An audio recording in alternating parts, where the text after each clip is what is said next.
Hello, everyone. Hello, and welcome to the GMAT Day.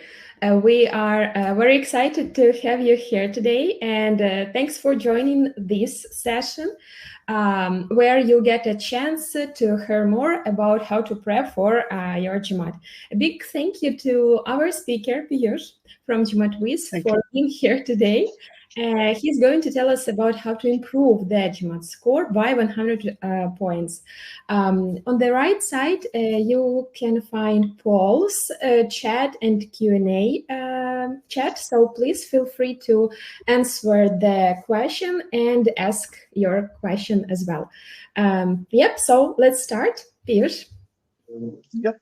And thank you so much, Alina, and the entire GMAT Club team for organizing this. I remember last year when we had the GMAT Day event, there were so many students who benefited from the same. And I'll try to add my 2 cents to all of you as I try to do all the time on GMAT Club YouTube channel. So help you understand how can you improve your score by 100 plus points. Okay. Now, this is going to be a very fast-paced session because I have just 25 minutes for a very, very important topic.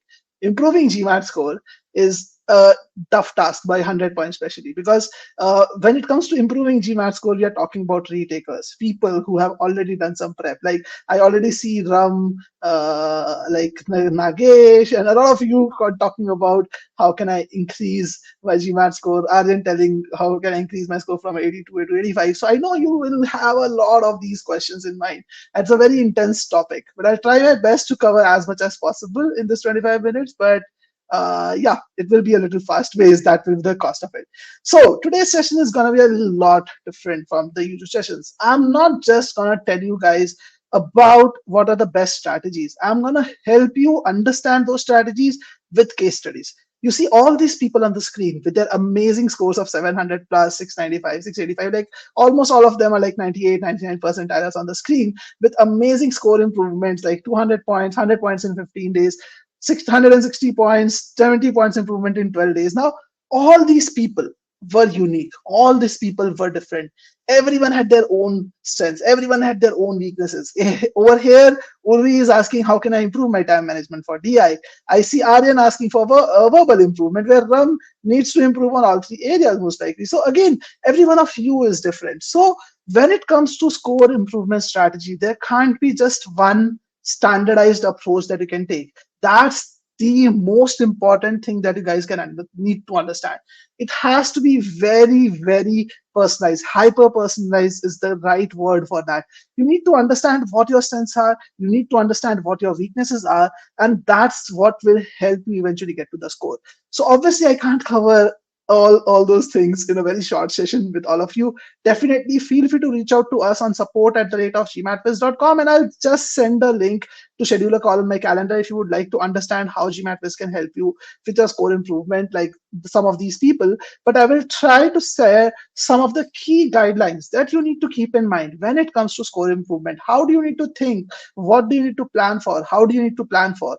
And all of that. Okay. I know all of you are excited. I'm not going to ask you that question. So again, we'll go into root cause analysis, talk about how to improve methods, case studies, and creating an action plan. Okay. Now, one thing where people go wrong is they don't really understand what is required for GMAT. Most of the people think that GMAT is all about learning the concepts, learning all the formulas, and then taking practice tests and mock tests and sectional tests, and that's about it. And since they think GMAT is about these three things, their strategy to improve their scores is to basically practice more and more questions and do more and more mocks and do concept building. I've seen and talked to students who have done like 20 mocks in the last 3-4 months and have not seen any improvement. I recently talked to a guy who started with 535 4 months ago, studied for 4 months, focused on concept building and practicing a lot of questions, and still gets the same score after 4 months in another mock. He was completely shocked. How did this happen? I've put in 4 months of effort. My score is exactly the same. Now, the reason why the score doesn't improve despite putting in all the effort is because you are not able to understand what the GMAT is really testing you on. What I mean by that is you need to understand what's the root cause that is actually stopping you from improving your score. What's the exact root cause of your problem? And unless you identify the root cause, you'll not be able to kind of understand how to solve it, because obviously problem solving is all about problem identification. So if you are not able to identify the root cause, you will never be able to solve the problem. Okay. Now, in this case, how do you do root cause identification? What GMAT really is all about is not just knowledge, guys. Please understand, you have to get the knowledge in place. That's definitely the foundational stone. If you don't know the concepts, don't know the formulas, definitely there is no chance you're going to get a high score. That's for sure. Knowledge is the first and foremost thing that you need to fix, obviously. But GMAT is a test of skills also. Now, what do I mean by skills? I would like to hear from you guys. What do you think is the meaning of skill? Okay, what are the skills that are tested on GMAT? A lot of people don't understand that. They think skill is all about, okay, knowing how many questions, how many type of questions are tested, and being able to like start off quickly with the questions in one go. Time management, resilience, strategy. I see some of these great thoughts coming up, accuracy and speed. But the skills I'm talking about today is, let's say, one of them, a very important skill is proper reading. Again, I don't have the time right now to show you questions on GMAT, but there are so many official questions which are like 705 level, 805 level questions, which can be solved in 1 minute if you read the question properly, which can be solved in 2 minutes maximum if you read the question properly. But if you don't read the question properly, if you miss one small tiny word, it will eat 8 to 10 minutes of your time. And that tiny word is something which most of the people are missing. And that's why it's a 705 or 805 level question, because that's the trap that GMAT has set for you. Similarly, you need to learn smarter methods. I'll come talk more about this importance of smarter methods. A lot of people don't understand this at all. Like they just think about, okay, shortcuts. No, I'm not talking about shortcuts. I'm talking about smarter methods to do questions, which are legit methods. Strategizing. I remember we did an interview with one of our students, Pragati, very recently. I think it was just this Monday or Tuesday. We did this interview with Pragati on GMAT Club YouTube channel. I would recommend all of you to watch it. I'm giving the link in the chat here. You guys can check it out. She was one of our students who was really like, she built her skill up really well, worked on the weak areas, did all of that. But when it came to solving algebra questions, number properties questions, she was jumping too soon into solving the question. And we just gave her a very small hack of strategizing, a very simple hack. That hack is what we have talked about in that interview as well. And that hack helped her strategize much better. Her score started improving. And the only reason it was not happening was she was not getting into the habit of strategizing.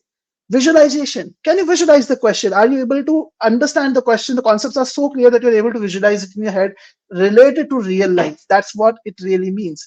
Simplification of the question. There are so many GMAT questions that you can just simplify and work on. Again, Maggie, I can talk about the hack, but we have very limited time. Please check out the video. We have covered it over there. Okay. So why let's focus a little more on the smarter method, because this is one of the most critical things which I feel help most of the students that I work with improve their scores.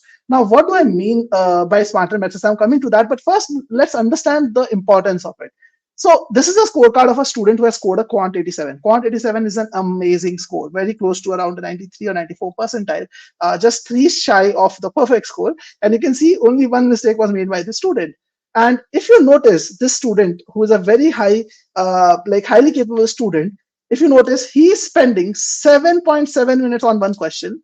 On another question, he has spent 4 minutes. So it's not like every student basically will be able to do the questions fast. Okay, like all the questions you'll be able to do fast. Okay, just give me 1 minute, guys.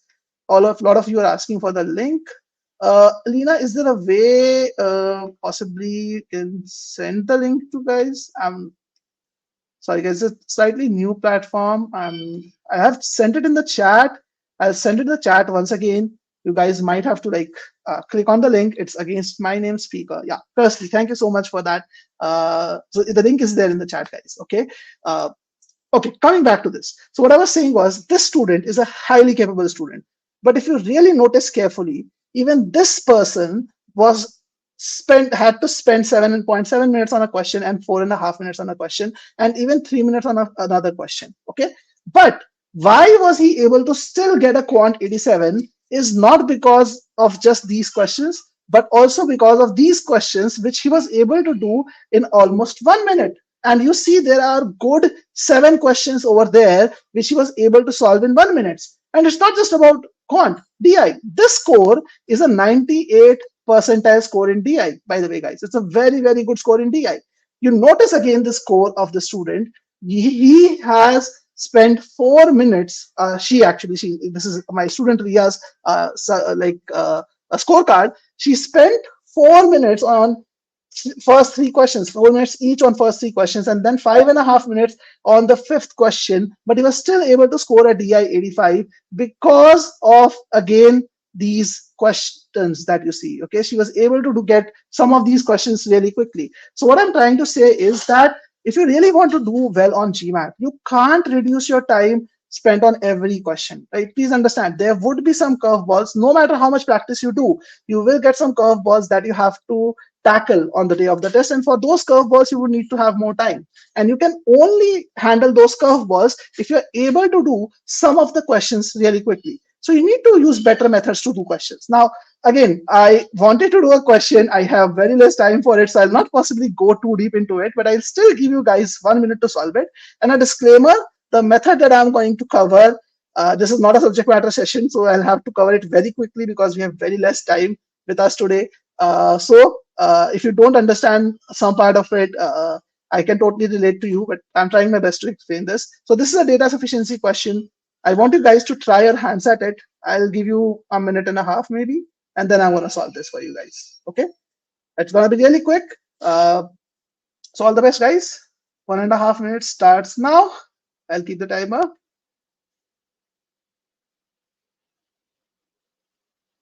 And you guys can feel free to share your answers in the chat or even poll. Let me create a poll. You can just pick the right answer in the poll.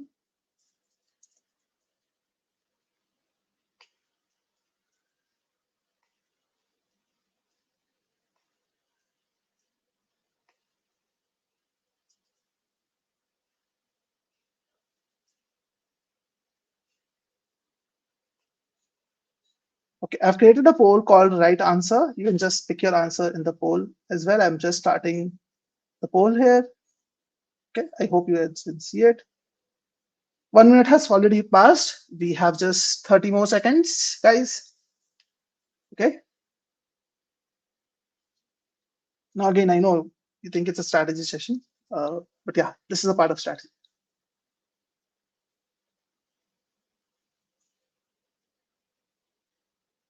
Okay, 20 more seconds before I end the poll.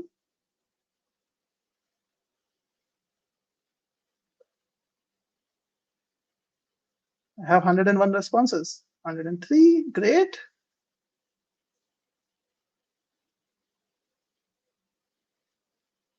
So 1.5 minutes is over.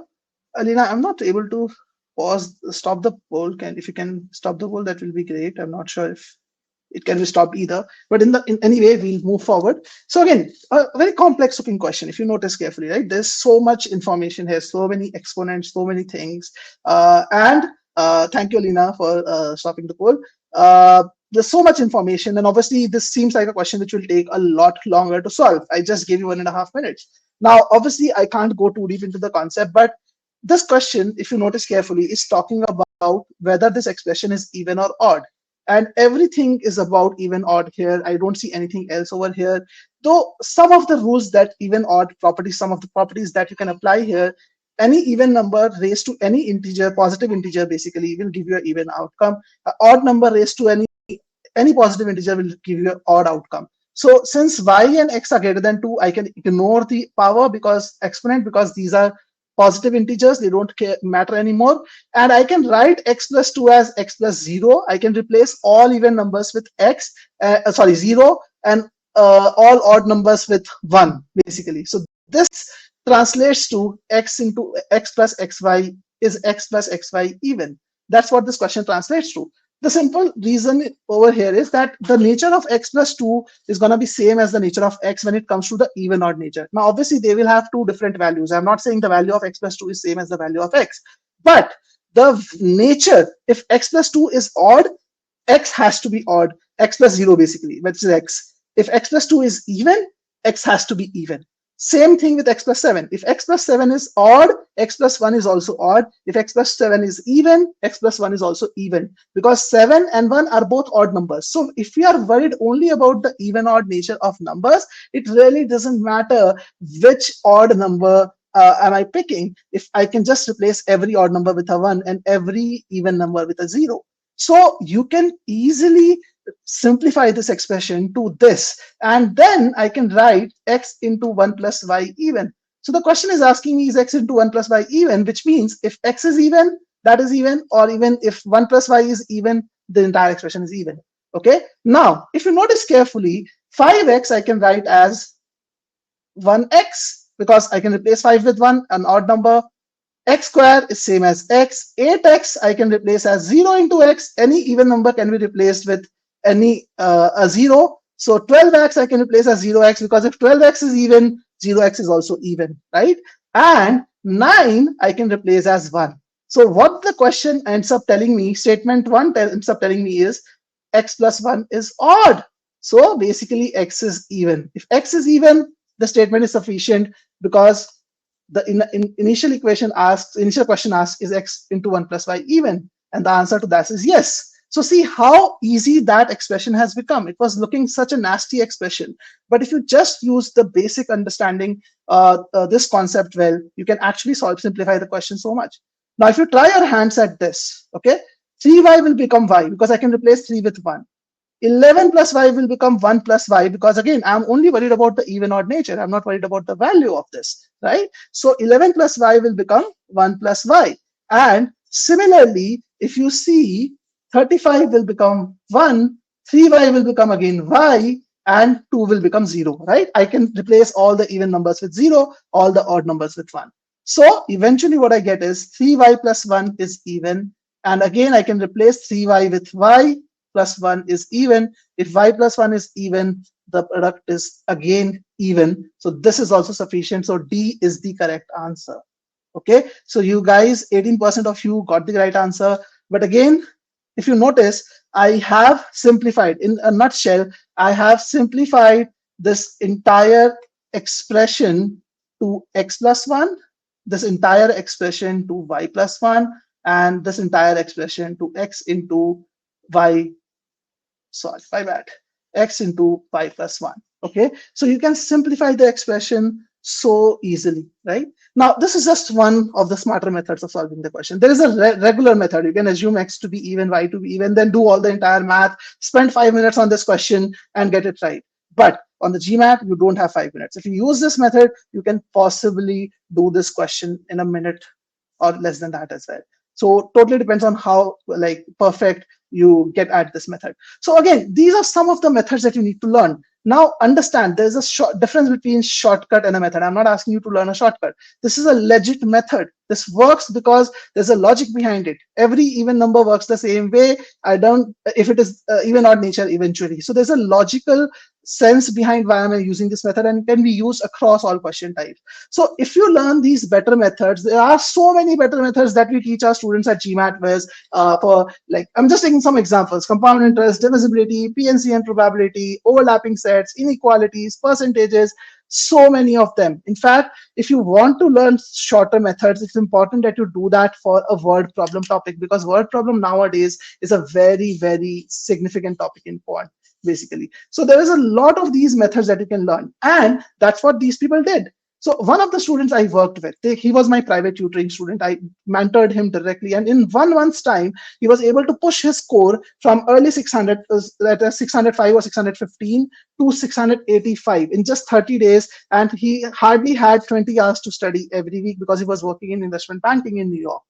This guy, when we worked with him, in the very first session, we did root cause analysis, and this is my handwritten notes, exactly word by word from his first session. I remember I saw that he was reading questions in one go. He was not interpreting the questions correctly as much as required. He was thinking too fast, but he was not rushed. He was not doing like random thinking, but he was thinking too fast, because of which he was not able to process all the best methods at the right time. He was smart at algebra, but he was sometimes not doing like algebraic inequalities well. Inequality method was not that great. He was getting confused with wordplay. He can simplify the complex language if he does proper thinking, but he was not doing that.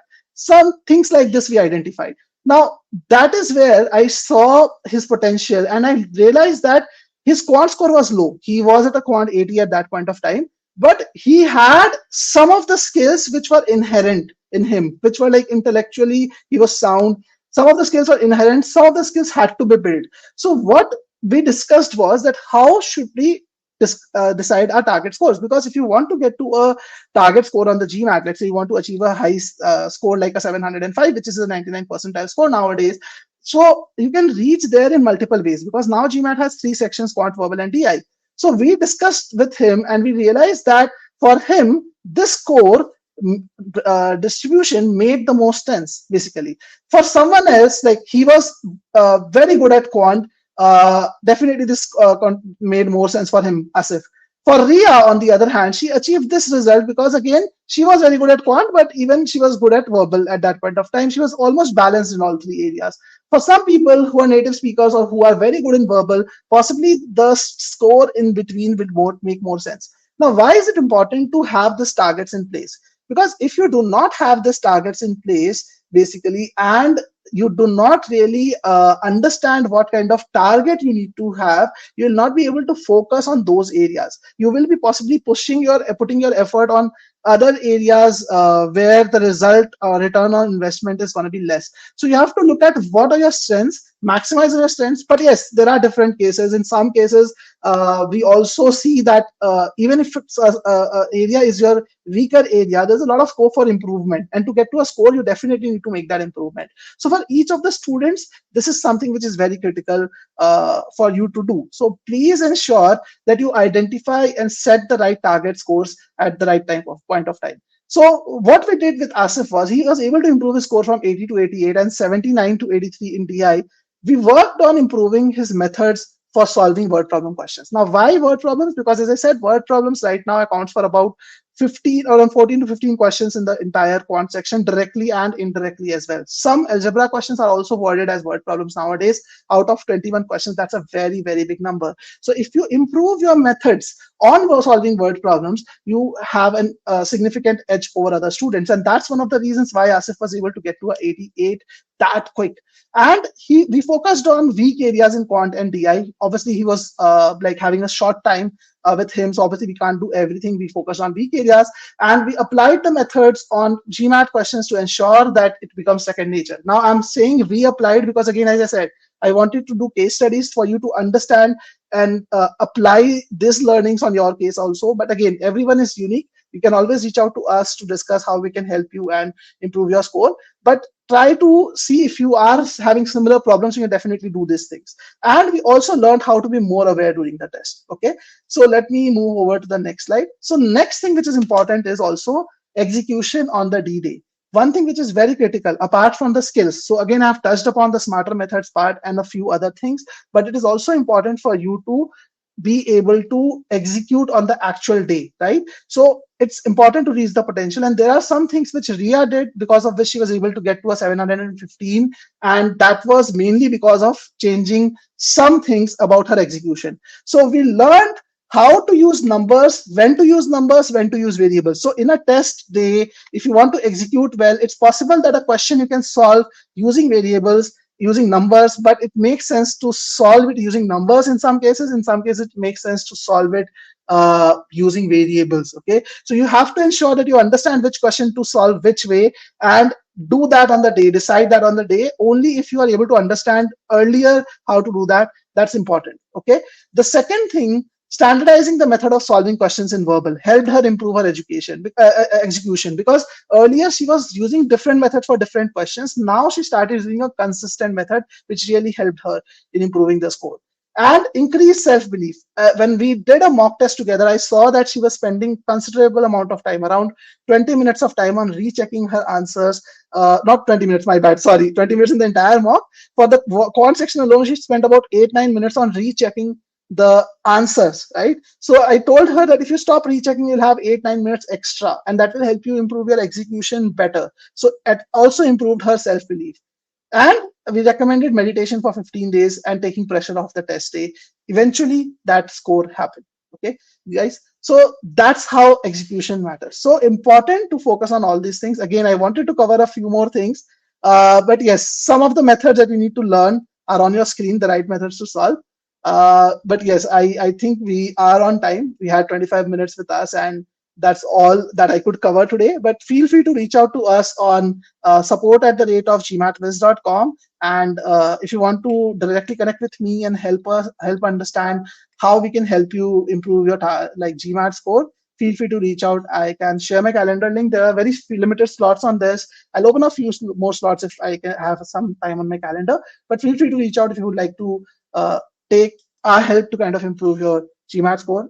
We have done some really good work in recent times. You can check out some of our reviews and some of the success stories on GMAT Club YouTube channel as well. So thank you so much, guys. I wanted to definitely talk about a lot more things, but we don't have the time left. There's another session after mine. So yes, guys, but I am sharing my contact details. Feel free to reach out on this. Thank you so much. Thank you. And Alina, all over to you. Thank you, Piyush. Thank you very much for this insightful session. And thanks everyone for joining. There are other sessions going on today. So thank you. Bye. See you. Thank you.